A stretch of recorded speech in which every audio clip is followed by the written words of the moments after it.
આજે આપણે આવી જ એક રેસીપી વિશે જાણીશું.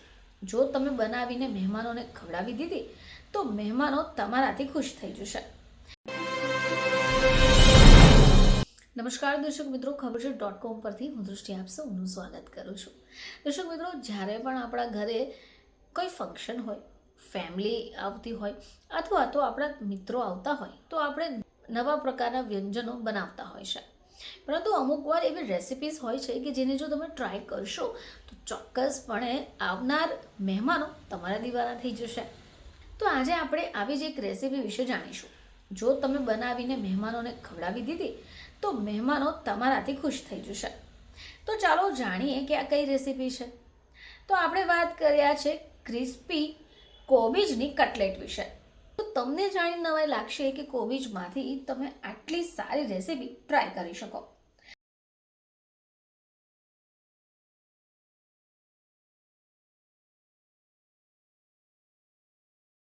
એક ચમચી કોથમીર, એક ચમચી લસણ, એક નાનો કાંદો, એક ચમચી ચાટ મસાલો અને બાકીના મસાલા, જેમાં લાલ મરચું પાવડર, જીરું, મીઠું, કાળા મરી પાવડર અને કોર્નફ્લોર.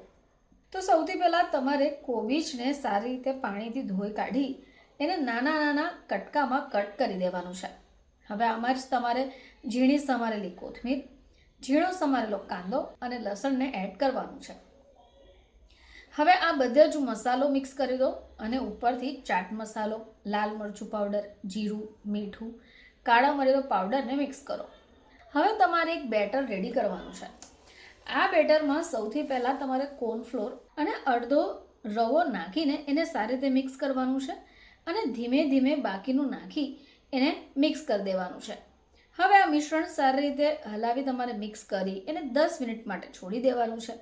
હવે દર્શક મિત્રો, આ જે કોબીજનું આપણે બેટર રેડી કર્યું છે એને ગોળ આકારમાં કટલેટનો આકાર બનાવી બંને બાજુથી સોનેરી રંગનું થાય ત્યાં સુધી તળી લેવાનું છે. બસ તૈયાર થઈ ગઈ તમારી કોબીજની કટલેટ.